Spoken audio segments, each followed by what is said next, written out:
सवाल ये पैदा होता है कि जो जजेस 26वीं आईनी तरमीम से भी नाखुश थे, जो जजेस 26वीं आईनी तरमीम का फ़ैसला जल्दी चाहते थे, अब 27वीं आईनी तरमीम के बाद उनको क्या करना चाहिए? क्या उनको 26वीं आईनी तरमीम की तरह खामोश हो जाना चाहिए, इंतज़ार करना चाहिए, वकला तहरीक की तरफ देखना चाहिए? मेरा ये ख़्याल है कि ये बड़ा अगले 10 दिन बड़े अहम हैं सुप्रीम कोर्ट के और हाई कोर्ट के उन जजेस के लिए जो ये समझते हैं कि 26वीं और 27वीं यानी तरमीम जो है वो सुप्रीम कोर्ट का एक जनाजा होगी, वो अदलिया का एक जनाजा होगा। तो अब वक्त है कि वो अभी जबकि मरीज़ इमरजेंसी में है तो उसके जो लवाकिन जजेस हैं उनको शोर शराबा डालना चाहिए ताकि कोई डॉक्टर आए, कोई इलाज करने आए। मैं समझता हूँ कि सुप्रीम कोर्ट के जो जजेस हैं, जो प्रोफेशनल जजेस हैं, उनको प्रेस कॉन्फ्रेंस करनी चाहिए। ये 10 दिन का वक्त है क्योंकि एक दफ़ा आईनी तरमीम हो गई तो फिर उनके पास इस्तीफे के अलावा कोई चारा नहीं होगा। उनको एक सेकंड में बात पूरी कर लूँ ना, अब उनके पास कोई चारा नहीं है मासवा इसके कि वो अभी प्रेस कॉन्फ्रेंस करें। सुप्रीम कोर्ट के जजेस भी, हाई कोर्ट के जजेस भी, खास तौर पे इस्लामाबाद हाई कोर्ट के जजेस भी, और अगर वकला को भी वो सामने लाएं और वो बार एसोसिएशंस में जाके खिताब करें, और अल्टीमेटली अगर ये सब कुछ हो जाता है तो फिर अमली तौर पे वो वाली तहरीक चलनी चाहिए जो तहरीक इफ्तिखार मोहम्मद चौधरी ने चलाई थी। तो अब इन सुप्रीम कोर्ट के जजों को बेड़ा उठाना पड़ेगा, क्योंकि अगर वो ये वाकई समझते हैं कि 27वीं तरमीम जो है वो अदलिया की तदफीन होगी तो फिर यही वक्त है कि वो कुछ कदम बढ़ाए आगे और फिर सामने आए और पूरी दुनिया को बताएं कि पाकिस्तान में क्या हो रहा है और अदलिया में क्या हो रहा है। देखिए, ड्राफ्ट का वेट मेरा ख्याल है हो रहा है। ड्राफ्ट आएगा तो एक दफ़ा कोशिश में भी हो कुछ, लेकिन बात फिर वही इन 4 जजेस पे आएगी। याहिया अफरीदी साहब ने तमाम जजेस को बताया कि 27वीं आ रही है। क्या उनके साथ ड्राफ्ट शेयर हुआ? बताया है उन्होंने? ये तो रिपोर्ट हुआ ना कि टी रूम में उन्होंने बताया कि एक हफ्ता पहले कि जी 27वीं आ रही है, जी तैयार हो जाओ। मैं तो जा रहे हैं, मैं एक साल में जो कुछ मतलब तबाही करनी थी। देखिए, इन जजेस से कि 26वीं तरमीम अगर साकेबाज डिसाइड हो चुकी होती ना, कम अज कम कुछ सीलेंट फीचर, कोई चीजें हो जाती। जो आईनी अदालत का मकसद बताएं, हुकूमत के हर बंदे से पूछे ना कि कोई मकसद नहीं, कोई मकसद नहीं, सिर्फ अनाक है कि इनको इन पीपल्स पार्टी और बिलावल का ये है कि मैंने बदला लेना है अदलिया से। इन्होंने हमारे साथ ये किया, मेरे यानी जुल्फिकार अली भुट्टो के साथ क्या किया। 2009 से 13 तक इन जजेस जो इस वक्त इफ्तिखार चौधरी के लगाए हुए पौधे हैं इस वक्त, इन्होंने जो, तो वो तो बदले ले रहे हैं। सीधी बात है, पीपल्स पार्टी का जो अंदर की मैं आपको बता रहा हूँ और बनता। अब मसला यह है कि जिन्होंने किया है, जिनके जरिए जिन्होंने करवाया उनके साथ तो आप बैठे। आप जो चौधरी से तो बदला ले नहीं सकते, चौधरी के कमी मजारों से आप बदले ले कर रहे हैं। मैं आपको बता रहा हूँ, अब मसला यह है कि नून का भी मसला यह है कि वो जजेस, क्योंकि जजेस एस्टेब्लिशमेंट उनके साथ है तो जजेस के साथ जो करना है। लेकिन फिर बात है साकिब की, क्या जजेस अपनी इंडिपेंडेंस के लिए खड़े हुई हैं? मुझे बताया ना, इन्होंने एक साल में क्या काम किया।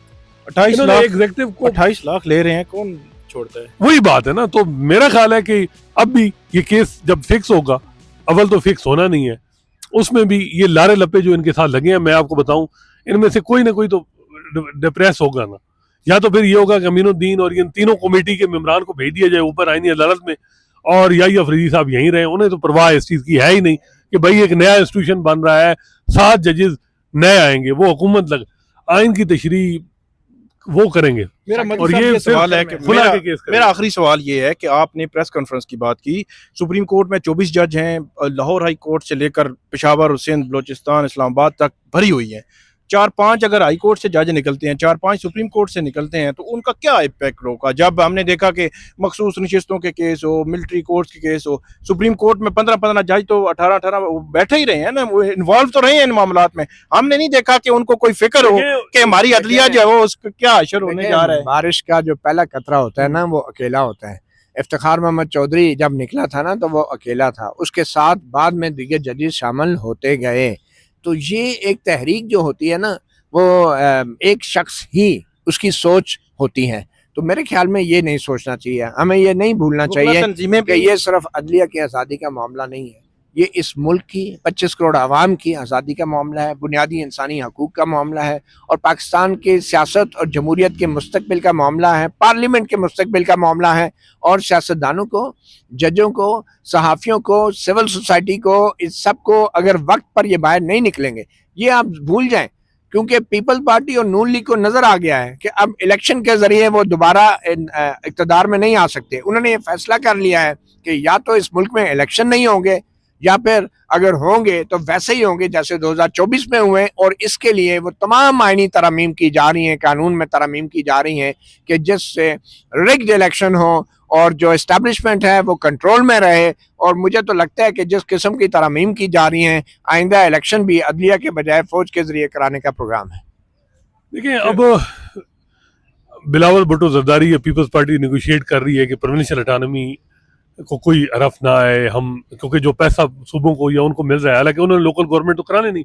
अगर एस्टेब्लिशमेंट इतनी है तो कहे ना कि हम स्ट्रांग लोकल गवर्नमेंट सिस्टम लाएंगे, ऐसा निजाम 140 है, वहाँ वो नहीं है क्योंकि वो नून और पीपल्स पार्टी नहीं है, सीएम चीफ मिनिस्टर देना नहीं चाह रहे। लेकिन वो 18वीं तरमीम बचा लेंगे मैं आपको। लेकिन अदलिया एक किस्म का यतीम इदारा है, मस्कीन इदारा है कि नेगोशिएट ही नहीं करता हुकूमत के साथ कि यार आप ये क्यों इंस्टीट्यूशन बना रहे हैं, हमने क्या आपसे, हमने 1 साल इतनी खिदमत की आपकी सिस्टम की, हमें क्यों आप अब इससे हमारी तबाही कर रहे हैं, हमारे इंस्टीट्यूशन को बचाएं। लेकिन बात यह कि ये मजीद फजूलतकारी कर रहे हैं।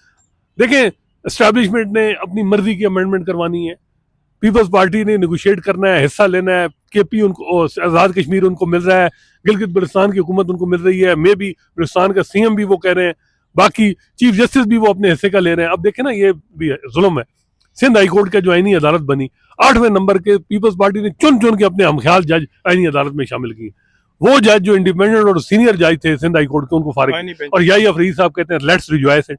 तो बात ये है कि ये रिजॉइस करेंगे सारे, लेकिन तारीख में फिर जो है ना मातम होगा, इनका तारीख में मातम होगा। ऐसे ही रिजॉइस करेंगे जैसे अब काजी फाइजा रिजॉइस कर रहे हैं, और उससे जब इनको सबक भी सीखना चाहिए। लेकिन हैरानगी इस बात पर होती है कि एक जुडिशरी है उसको 15-20 साल 25 साल देने के बाद, हाई कोर्ट से सुप्रीम कोर्ट आने के बाद, आज 62 साल या 60 साल की उम्र गुजरने के बावजूद भी आज भी लालच जो है वो मौजूद होता है।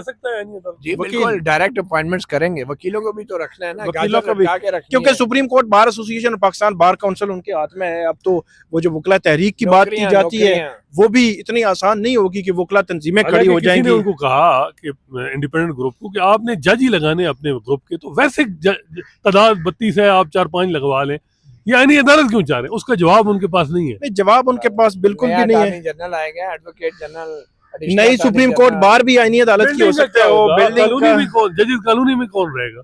जजेस कॉलोनी में कौन होगा? हाउस में कौन ठहरेगा? ये भी तो एक सवाल है। हो सकता है चीफ जस्टिस साहब को कहा जाए कि आप जो है वो अब दूसरे छोटे वाले उसमें चले जाएं। यहाँ ये बहस हो रही है कि बजाय कि आइन हमारे से पावर ली जा रही है, यहाँ ये हो रही है कॉलोनी में कौन होगा, चीफ जस्टिस हाउस में कौन होगा, सुप्रीम कोर्ट इस बिल्डिंग में कौन होगा। हाँ, वो कुकों का क्या, जो नया कुक भर्ती की कुक का बहुत मसला है। बहरहाल कुक जो है वो वही रहने चाहिए जो उनके पास पहले मौजूद है। 70 साल की उम्र में जो जज रिटायर होगा उसका क्या बनेगा? ये सवाल तो हम भूल ही गए, इस पे बात याद ही वैसे कर दें। आप जो है, आपको मजीद भी हम अपडेट करते रहेंगे, हमें आप फीडबैक दीजिएगा। अल्लाह हाफिज।